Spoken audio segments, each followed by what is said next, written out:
I'll give you $100,000 if you serve us in Chinese, declared Edward Langston, a 55-year-old real estate tycoon. The Celestial Room, perched atop a Manhattan skyscraper, was a beacon of exclusivity, its chandeliers casting a golden glow over tables where New York's elite brokered deals over gold-flecked desserts.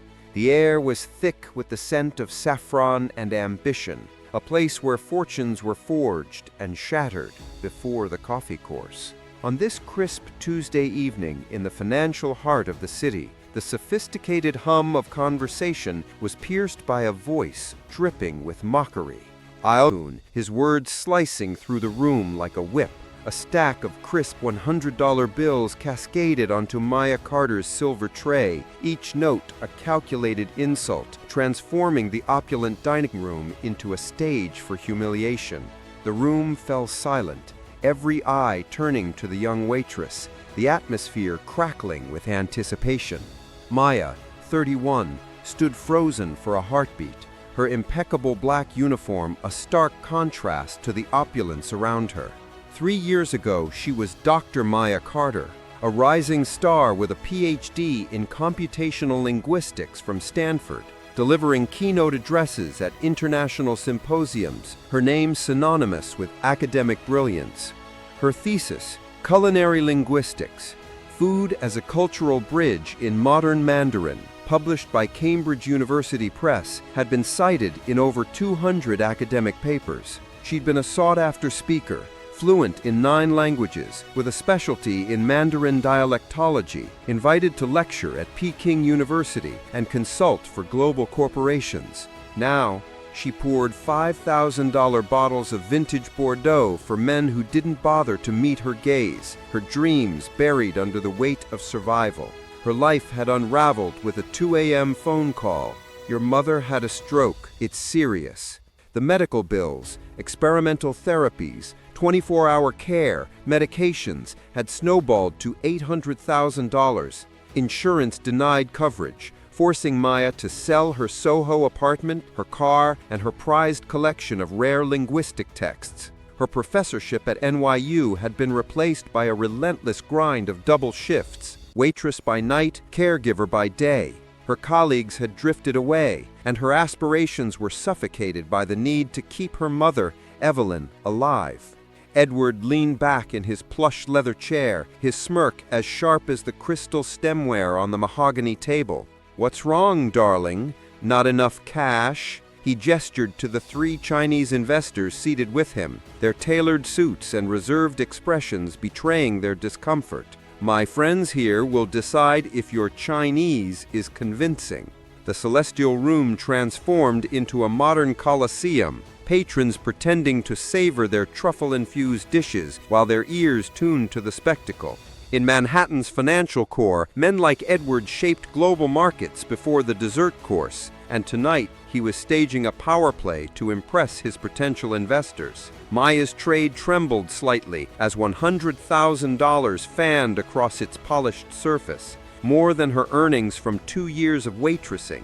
It was enough to clear her mother's hospital debts, enroll her younger sister Aisha in a private school, and loosen the vice of anxiety that had constricted her chest for 3 years. But she knew this wasn't about money. It was about power. Edward was using her to flex his dominance, to prove to his investors that he could humiliate a waitress for sport, reinforcing his image as a man who controlled every room he entered. "You think you're up to it?" Edward taunted, clapping slowly, the sound reverberating like gunfire through the silent dining room. "If you fail, you'll apologize to everyone here for wasting our time. I bet you can't even say thank you in Chinese."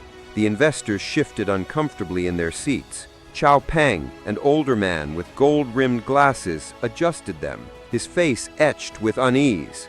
"Edward, this is unnecessary," he said softly, his Shanghai accent subtle but clear, his tone carrying the weight of someone who'd seen such displays before. Maya's fingers dug into the tray, her knuckles whitening as she gripped the cold metal. Her mind flashed back to her past. Dr. Maya Carter, standing before packed lecture halls in Beijing, her Mandarin flawless as she dissected the nuances of regional dialects. She'd spent a year in Beijing as a visiting researcher at Peking University, immersing herself in culinary linguistics, studying the intricate terminology of Chinese gastronomy. She dined with scholars, translated for diplomats at trade summits, and mastered dialects like Cantonese, Sichuanese, and Shanghainese. Her advisor, Professor Zhang Mei, had been relentless. If you can't describe a Sichuan dish in perfect Beijing Mandarin, how will you translate diplomatic agreements? Maya had spent sleepless nights memorizing culinary slang, regional variations, and cultural subtleties, presenting her research to panels of Chinese professors who grilled her for hours without a word of English. That life had shattered with her mother's stroke. The medical bills had piled up, insurance had denied coverage, and Maya had sold everything: her home, her car, her rare texts, to keep Evelyn alive. Her sabbatical from NYU became permanent when her position was filled. Colleagues stopped returning calls, friends vanished when her status faded. "I accept," Maya said, her voice steady and clear, cutting through the tension like a blade. Edward's grin flickered for a split second, a crack in his facade. "What was that?" "I'll serve you in Chinese, Mr. Langston," she replied, her eyes locking onto his with unyielding resolve.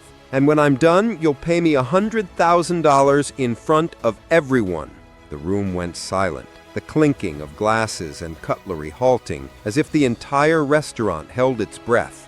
The investors exchanged uneasy glances, while Edward's laughter rang hollow, a performer caught off balance by an unexpected challenge. "Let's make this interesting," he said, recovering with a theatrical flourish, turning to the investors with a smug grin. "Gentlemen, you're about to witness arrogance at its finest. This waitress thinks he can fool you with a few phrases from a phrase book." He pointed at Maya dismissively, his gesture dripping with disdain. "She probably learned Chinese from fortune cookies or some dubbed kung fu movie." Zhu Peng spoke again, his tone calm but firm, his eyes narrowing slightly. "Edward, this feels excessive. Let's discuss our deal instead." Edward waved him off, his eyes glinting with malice. "No, Zhu, you need to understand how things work in New York. People like her live in a delusion, pretending to be something they're not." He sneered at Maya, his voice dropping to a condescending drawl. "She probably didn't even finish high school." Maya stood motionless, her posture unwavering, but her mind raced back to Stanford, where she'd earned her doctorate at 26, specializing in Chinese dialectology. She'd spent a year in Beijing studying the nuances of culinary terminology for her thesis, mastering regional dialects with a precision that stunned her mentors. Edward didn't know she'd translated for the UN, dined with Chinese academics, or presented papers on Mandarin tonal variations to packed lecture halls. She shared a cramped Bronx apartment with 3 roommates, worked double shifts to cover her mother's care, and slept 5 hours on a good night. Every dollar went to Evelyn's medications, therapies, and basic survival. "Let's set the rules clearly," Edward announced, savoring the moment, his voice booming to ensure every patron heard. "If she can present the menu in Chinese, full descriptions, not just single words, I'll pay $100,000. If she fails, she'll kneel right here and apologize for lying to us." The second investor, Li Wei, frowned, his English impeccable, his tone sharp with disapproval. "This is cruel, Edward. It's not right."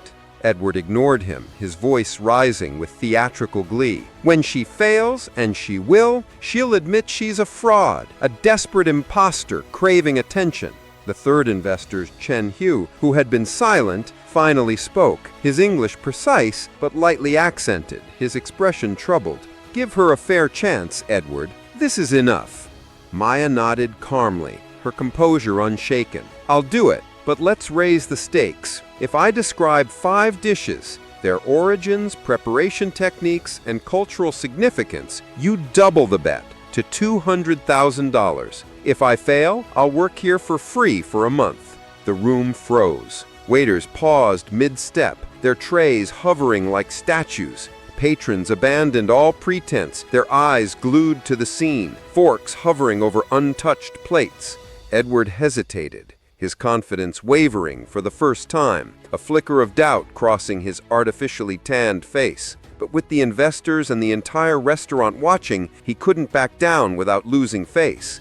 $200,000, he said slowly, extending his hand, his voice less certain. And a month of free labor if you fail. Deal, Maya said, shaking his hand firmly, her grip steady and unyielding. Zhu Peng tried one last time, his voice low but urgent. Edward, this has gone too far. No, Edward snapped, his tone sharp, his eyes darting to the investors. You want to invest $150 million with me? You need to see how I handle liars and pretenders. He gestured to a nearby waiter, his voice commanding. Bring the special Chinese menu, the one for our Beijing clients. The waiter hesitated, his voice cautious. Mr. Langston, that menu has over 50 dishes with intricate technical descriptions. Edward's grin widened, sensing victory. Perfect. If our language expert knows Chinese, she won't mind a challenge. Maya took the leather-bound menu, her eyes scanning the pages with a calm familiarity. She nearly smiled. It was exactly the kind of menu she'd studied in Beijing, filled with Sichuan, Jiangsu, and Cantonese specialties she'd not only researched, but prepared during cultural immersion classes. Her advisor, Professor Zhang Mei, had been relentless, drilling her on precision.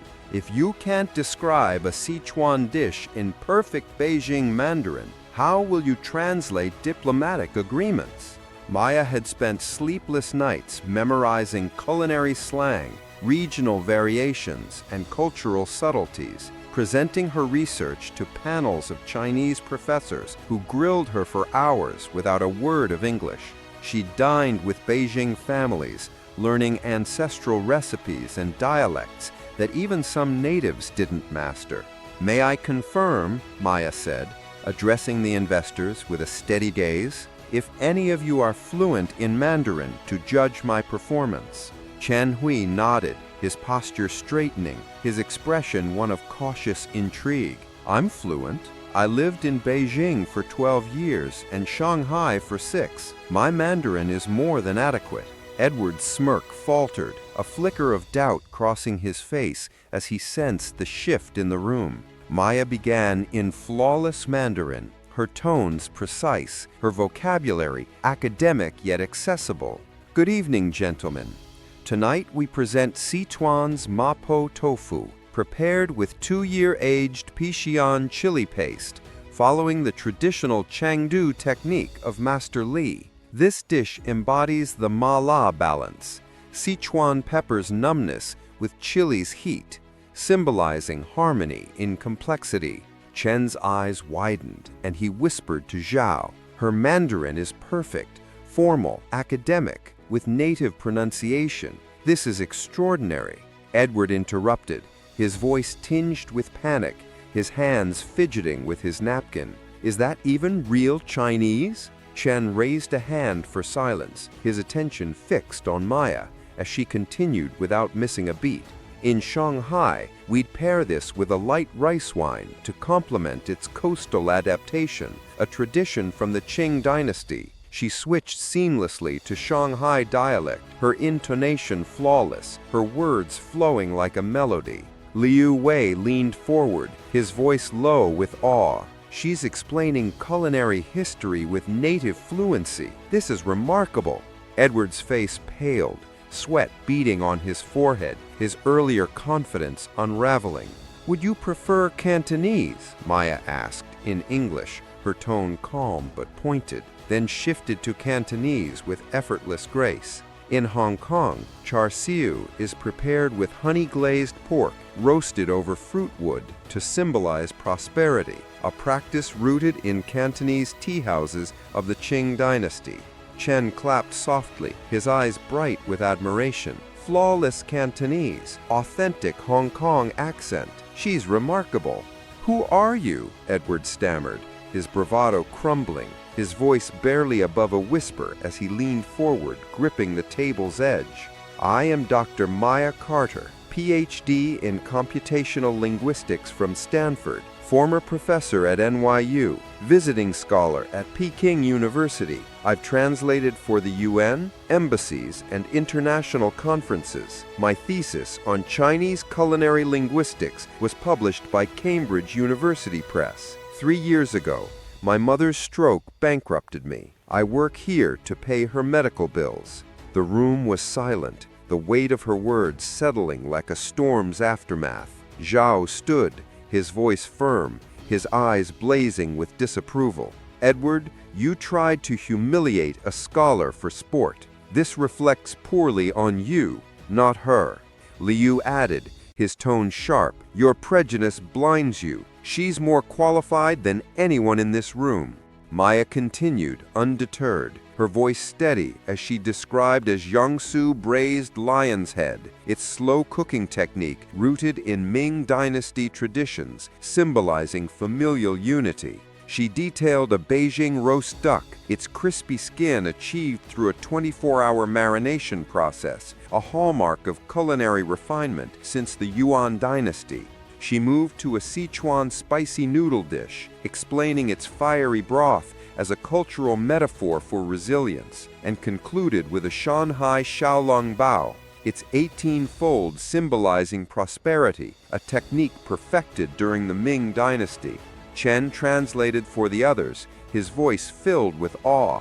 "She knows more than most master chefs. Her vocabulary includes regional culinary slang only natives would understand."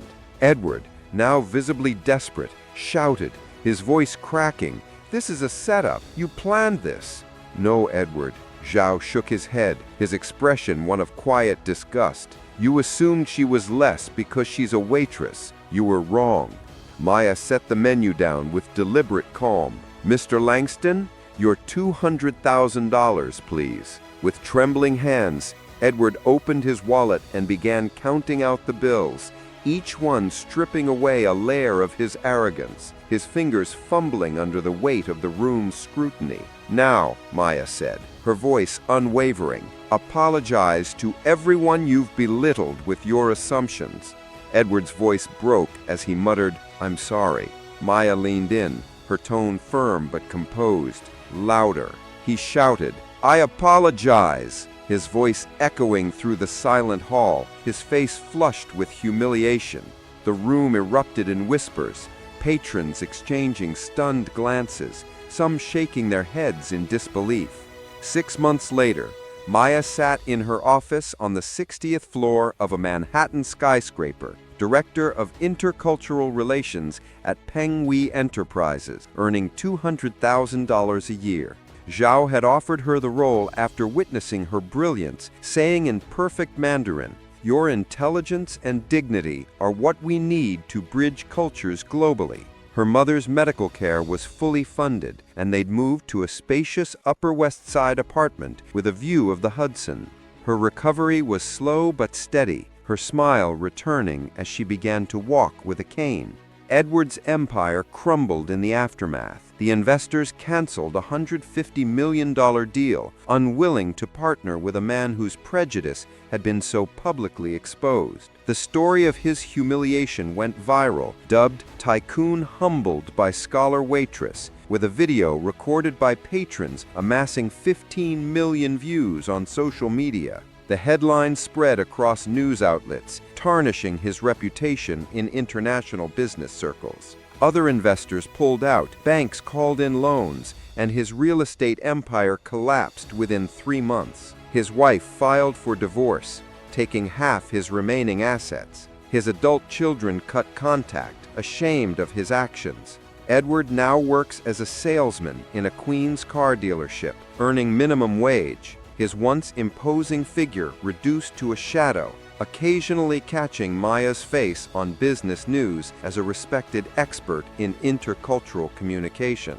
In a guest lecture at NYU, where she'd returned as a visiting professor, Maya stood before a packed auditorium, her voice steady and resonant. "Life tried to break me, but I rebuilt myself, Prejudice tried to define me, but I defined myself. Arrogance tried to silence me, but I spoke louder with excellence. She paused, her eyes scanning the faces of students, some scribbling notes, others wiping away tears. 3 years ago, I was a scholar with a promising career, a home, a future. A single phone call changed everything. My mother's stroke forced me to choose between my dreams and her life. I chose her, and I'd choose her again. But that choice didn't define my worth. It didn't erase my knowledge, my skills, or my dignity. When a man tried to humiliate me for sport, assuming my circumstances made me less, I showed him that true greatness isn't bought with money or status. It's forged in resilience, in the quiet moments of perseverance, in the refusal to accept being less than who you are. The audience rose to their feet, giving her a standing ovation, some students openly weeping, inspired by her journey. Maya had learned that true revenge isn't destroying those who wrong you. It's building a life so extraordinary that their pettiness becomes irrelevant. Her journey from waitress to corporate leader proved that greatness isn't measured by wealth or status, but by the strength to rise above adversity and the courage to never accept being less than who you are.